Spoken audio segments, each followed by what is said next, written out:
In a harbor, wind is blowing at a speed of 72 km per hour, and the flag on the mast of a boat anchored in the harbor flutters along northeast direction.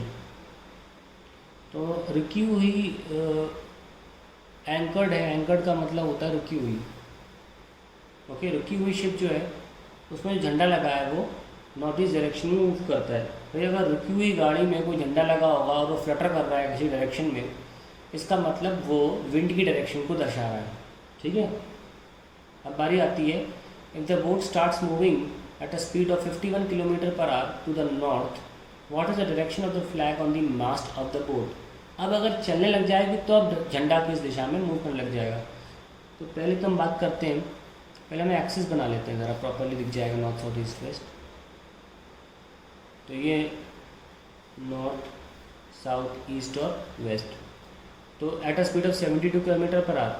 तो wind के बारे में हमें directly नहीं बताया कि किस direction में है, केवल वेलोसिटी दे रखी है। हमें इनडायरेक्टली बताया कैसे कि flag on the mast of the boat, वो सब छोड़ो, मास्ट वास्ट कहाँ लगा है, जो फ्लैग है वो खड़ी बोट पर नॉर्थ ईस्ट डायरेक्शन में फ्लटर कर रहा है। यानी कि खड़ी बोट पर फ्लैग कैसे फ्लटर कर जाएगा, फ्लैग के अंदर जान तो है नहीं, खुद ही फ्लटर करता है, विंड की वजह से करेगा। तो ये हमें एक तरह से विंड दे रखी है, तो हम इसको वी विंड लिख लें या वी फ्लैग लिख लें, दोनों बराबर है। और नॉर्थ ईस्ट किस एंगल पर होता है, 45 डिग्री। ठीक है ना।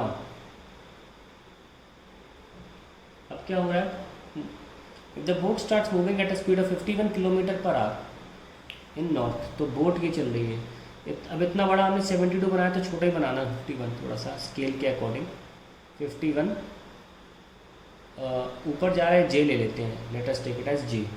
51 km per hour हमने जे से दिखा दिया नॉर्थ को, और ये वाली डायरेक्शन आई होती है ना 45 to the north. What is the direction of flag. अब क्या होगी, तो डायरेक्शन ऑफ फ्लैग निकालनी, तो यानी क्या निकालना चाहिए हमें, velocity of flag with respect to boat, हमको ये निकालना है। यानी कि velocity of flag with respect to boat का मतलब होगा वी फ्लैग, जो कि वी विंड है एक्चुअली, माइनस वी बोट। यही तो लॉजिक हुआ इसका। तो हमें वी फ्लैग लिखना आना चाहिए, वी बोट लिखना आना चाहिए, सब्ट्रैक्ट कर देंगे तुरंत आंसर आ जाएगा। ठीक है, लेकिन जैसा लिखा है वैसा बनाओ। तो ऊपर 51 है तो -50 माइनस वी बोट क्या होगा, वी बोट है ना, ये तो दिया नॉर्थ की तरफ जा रहा था, माइनस वी क्या होगा, इधर होगा, that is minus v which is equal to -51 जी। तो अब जैसे ही हम इसको सॉल्व कर लेंगे तुरंत पता चल जाएगा फ्लैग जो है वो बोट के रिस्पेक्ट में होगी, बोट चल रही है ना उसके रिस्पेक्ट में कहाँ फ्लटर कर रहा है, किस स्पीड फ्लटर कर रहा है। और बहुत इजी है निकालना। सबसे पहले हमें वी फ्लैग को वेक्टर फॉर्म में लिखना होगा, हमें वेक्टर फॉर्म में दिया नहीं है, हमें 72 km per hour दे रखा है किसी एंगल पे।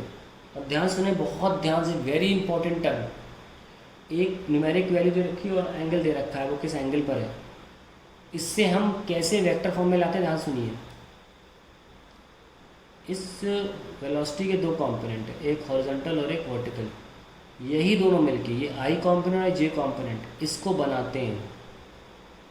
तो ये अगर 72 है तो ये क्या होगा, 72 cos 45 आई कैप, और सामने वाला क्या होगा 72 sin 45 जे कैप, ख़त्म कहानी। तो यानी कि वी फ्लैग क्लियरली क्या आ गया, एक्स कोऑर्डिनेट 72 cos 45 आई कैप प्लस 72 sin 45 जे कैप, ये वी फ्लैग आ गया। थोड़ा सॉल्व करना कर दीजिए।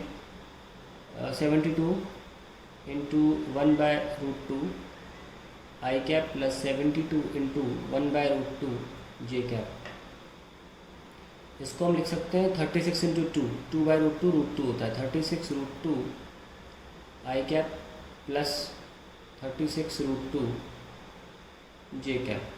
ये हमारी वी फ्लैग निकल के आ गई।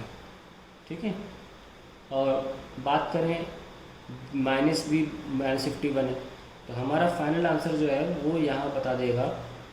Let's solve it. V flag minus v boat कितना है, 36√2 i cap plus 36√2 j cap minus 51 j cap. ठीक है, हमें 36 ये जे कैप सब्ट्रैक्ट हो सकते हैं, So we need to find out what is 36 root 2. 36 into 1.414. 36 4s are 144, 36 1s are 36, 36 4s are 144 and 36 1s are 36. कितना आया? 4 10 5 4 9 6 4 10 एंड 50.904. तो अप्रॉक्सीमेटली ये तुम्हारा 51 ही आ गया है. तो 36 root 2 i cap plus 51j minus 51j cancel. तो हमारी फ्लैग जो है उसकी वेलोसिटी कितनी आई? 36 root 2 j cap, sorry i cap. अब इस तरीके से निकालने का फ़ायदा ये हुआ कि अगर जे कॉम्पोनेंट आता भी तो हम जे वाले का कोफिशिएंट अपन वाई वाले अपन आई वाले का कोफिशिएंट डिवाइड करके tan थीटा से एंगल निकाल लेते. दूसरी बात, इस बार तो जे कैंसिल ही हो गया और सिर्फ आई बच रहा है. इसका मतलब आई कहाँ होता है? इधर. यानी कि फ्लैग सिर्फ ईस्ट दिशा में ही फ्लटर कर रहा है, ईस्ट दिशा की तरफ फ्लटर कर रहा है, क्योंकि जे कॉम्पोनेंट तो है ही नहीं. तो क्या बोलेंगे हम? The flag is fluttering in direction of east. Direction of east ना. आप please x axis I cap ये सब मत लिखना. क्लियरली मेंशन है कि ईस्ट को आई कैप दे रखा है, नॉर्मली देते भी हैं, तो आप ईस्ट ही लिखिएगा. ठीक है. जब भी कोई क्वेश्चन ऐसा है अप्रोच इस तरीके से करें. और आप ये भी सीख गए होंगे किसी वेक्टर को अगर उसके कंपोनेंट्स में आई जे के फॉर्म में लिखना हो तो आपके पास एंगल होना बहुत ज़रूरी है.